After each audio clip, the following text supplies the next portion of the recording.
or not, because we're still just now getting our structural engineers in. In fact, I think they're suiting up right now to get in this afternoon.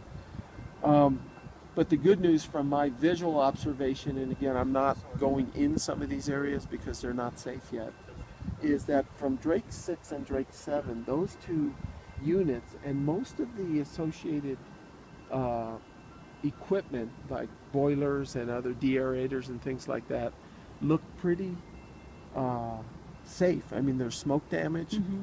It's hard to tell because we don't know how the units wound down. We don't know how long the DC pumps were on, keeping the hydraulics going through to keep the bearings moving. But we're optimistic that when we get in there, we hope not to be able to find as much damage as we thought. Drake 5 has got a significant amount of damage that we're going to have, particularly in the turbine.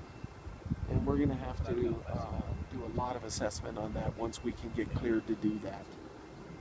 So what we're doing, Monica, for the majority of the rest of this week is we have the structural engineers that are going in today. Mm-hmm.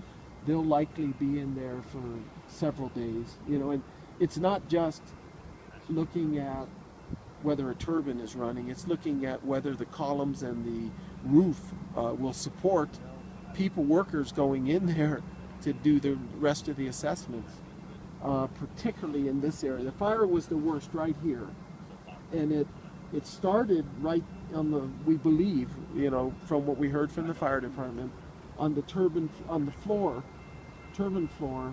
right at Drake 5, and then it went up and sort of went out, almost a chimney effect out here.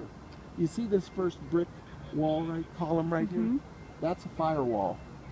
And that firewall may have saved the rest of the plant. And if you've ever doubted, not having experience I'm not a fire person, but not having that experience, if you've ever doubted whether firewalls are important, boy, this will show you, because you go on one side, there's nothing left. On the other side, there might be an office that's still intact.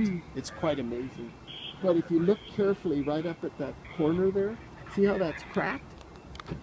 That wall is cracked way up there. I don't know if you can see that. Right up at the top. Just to the, almost on that first column. There's a crack there. That's heat. Heat did that. It was that hot. So there's a lot. That wall probably will need to be replaced. That at least a portion of the roof, I would guess, is compromised. But overall, I'm more optimistic today than I was yesterday. Having seen it today, the active fire is out now, and we're able to look in a little more and see some things a little better. I'm pretty optimistic. Lots of smoke damage all over the building, but fairly encouraged that we can put this thing back together.